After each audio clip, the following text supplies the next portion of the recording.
Мынау күнде намаздан кейін болсын, намаздың алдын, мынау ас ішіп болғаннан кейін Алладан сұрайтын дұғамыз бар, тілегіміз бар, батамыз бар беріп жатқан. Байқайсыздар ма, көбінесе қабыл болмай жатқан сияқты, сұрап жатырмыз. Мынау ер азаматым намазға келсінші, немесе ұлым арағын қойсыншы, қызым отырып қалатын болды, тұрмысқа шығып кетсінші, анау ағайыным қиналып жүр, Алла жәрдем берші десең, бәз баяғы сол қалпында кетіп бара жатыр. Рас па? Рас. Ал бұрынғы ата-бабаларымыздың ше, дұғалары айтқан жерде қабыл болушы еді. Неге десек, лағынет атқыр, мына арақтың кесір екен ғой. Енді бұл жерде арақ ішетін адам жоқ, ойлап қалмаңыздар, мынау қазір ортамыздан біреуді арақ ішеді деп айтайын деп тұр деп. Жоқ, олай емес. Араққа байланысты, арам асқа байланысты 10 адам лағынеттелген. 10 адам лағынеттелген, соның ең соңғысы арақты ішпеген, шығармаған, тасымаған, біреуге құйып бермеген, оны сатпаған, оны біреудің алдына қоймаған, ешқандай қатысы жоқ. Бірақ сол тойда арақтың жанында отырған адам. Біз мұсылманбыз деп қоямыз, бірақ арақ қойылған дастарханға барып мәз болып отырамыз. Мен ішіп отқан жоқпын, маған қатысы жоқ. Біліңіз, дұғаңыз содан қабыл болмай жатыр, жолыңыз содан болмай жатыр. Неге? Алланың лағнет атқан жерге барып отырғаныңыз үшін. Не деген тойлар болып жатыр, көреміз. 19 жылдан бері бір ұстазымыздың осы уағыз насихаты қатты әсер етті.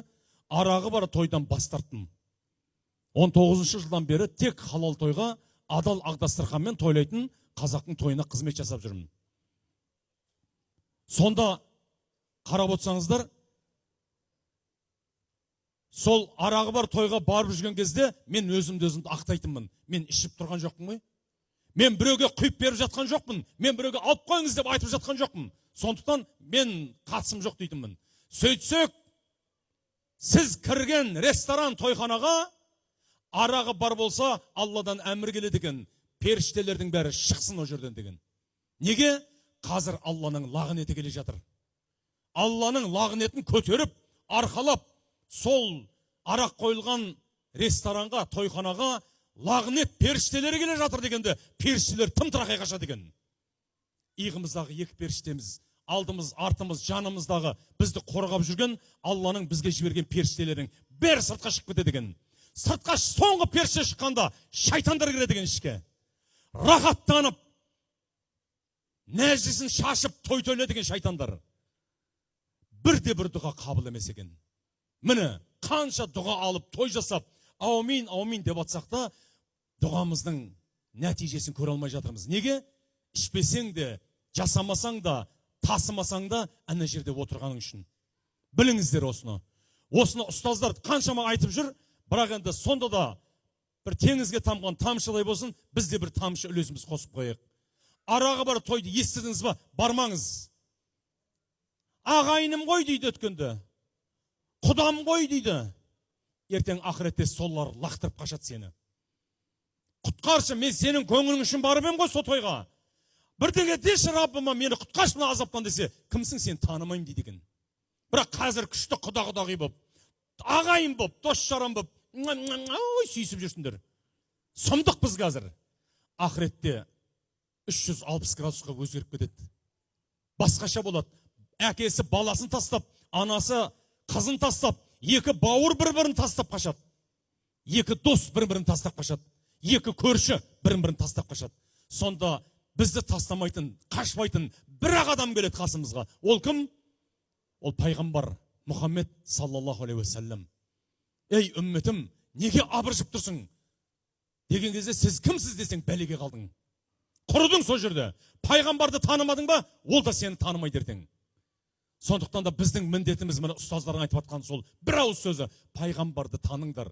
Алланы тани алмайсың, егер пайғамбар танымасаң. Сондықтан да пайғамбар сирасы деген бізде кітап бар. Сира дейді, пайғамбар өмір баяны. Кішкентай ғана бірақ кітап. Бүкіл туылғаннан бастап ең маңызды, ең керекті, ең қажетті бүкіл оқиғалар жазылған. Сахабалар тарихы деген бар. Ол да үлкен кітап емес соншалықты. Балаларыңызға оқытыңыздар. Кім үшін, не үшін соғысты? Кім үшін, не үшін пайғамбарымыз жылап еңіреді? Біздер үшін. Сіздер мен біздер үшін. Бір жиында пайғамбарымыз жылап отырып, бауырларымды қатты сағындым дегенде сахабалар таң қалады. Я Расулалла, біз отырмыз ғой бауырларың қасыңда. Дегенде жоқ, сендер менің сахабаларымсыңдар, асхабымсыңдар. Олар мені көрмейді. Олар менен кейін пәленбай ғасырдан кейін дүниеге келеді.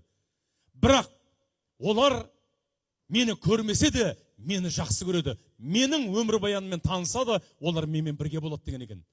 Міне олар кімдер? Олар сіздер мен біздерміз ағайын. Сондықтан да арақ мәселесінен өте сақ болыңыздар. Бір мысал айтып кетейін. Мына Жапон халқы мұсылмандар емес. Бірақ кейінгі осы 1-2 жылдың көлемінде жапондықтар ислам дінін қатты қарқынды қабылдап жатыр. Неге? Бір ғұлама ғалымның жасаған эксперименті, тәжірибесі. Адам ата неден жаралды? Топырақтан. Дұрыс па? Хауа анамыз ше? Кімнің қабырғасынан? Адам атаның қабырғасынан. Қай қабырғасынан? Сол жақтағы жүректің астындағы қисақ. Ең қисақ мынадай. Сондай қабырғадан жаратты әйелдерді. Мен айтамын да, өзі қисық бізге әңгіме айтады осылар ше. Неменеге түсі жүрмейсің сен? Не ап түсі сөйлемейсің? Не ана жерде? Не айтып отырсың сен? Деп қойып, өзі қисық. Бізге әңгіме айтады да. Міне екі жақсылар. Осы адам ата Хауананың жаратылысына қарап бір жапондық ғалым эксперимент жасаған екен. Бір құтыға, ыдысқа топырақ салған, бір ыдысқа етті салған, жаңағы қабырғаны сүбесін. Өйткені еркек адам ата топырақтан, Хауана етпен сүйектен жаралған. Аналарымыз, қатты жеңгелеріміз күйіп кеткенде, «Ей, аясаңдаршы, мен де етпен сүйектен жаралған ғой» дейді. Ал ер адамдар өйтіп айтпайды. Неге? Өйткені ол топырақтан жаралғанын біледі. Ер адамдар мен етпен сүйектен жаралғам деп ешқайсысы айтпайды. Ал әйел кісілер айтады соны. Сөйтіп етпен сүйекті сүбені салады бір ыдысқа. Сөйтіп те екеуіне арақ құяды екен. Арақ құяды екен. Сөйтіп арақты бір аптаға жауып қояды екен жаңа ыдысты. Бір аптадан кейін топырақты ашып қалса, тап-таза дейді.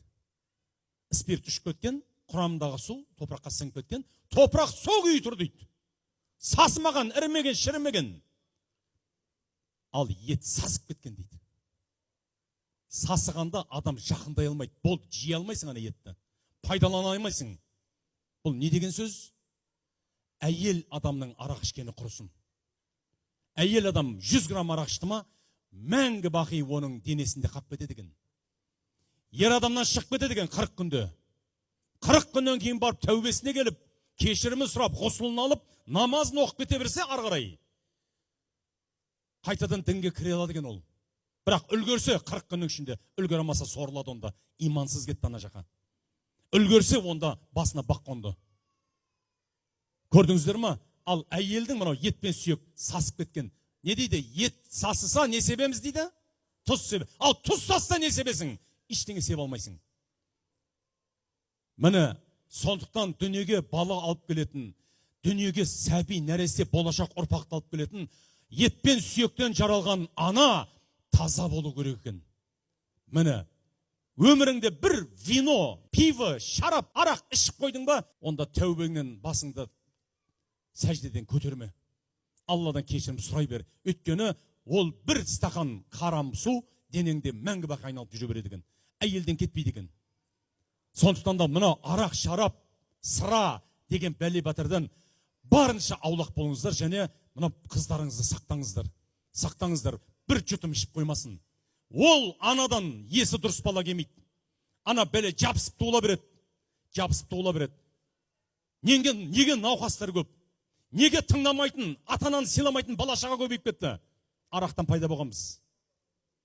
Міне, енді осыны тазалау сізбен бізге міндет. Тазалауымыз керек. Екі жақсылар, арағы бар жерге жоламаңыздар. Ағайының араласпай кетсе де, ақыретте сен жаныңа жаулау болмайды ол ағайының. Сатып қашады. Ал сен соның көңіл үшін бардың да лағнетке ұшырадың.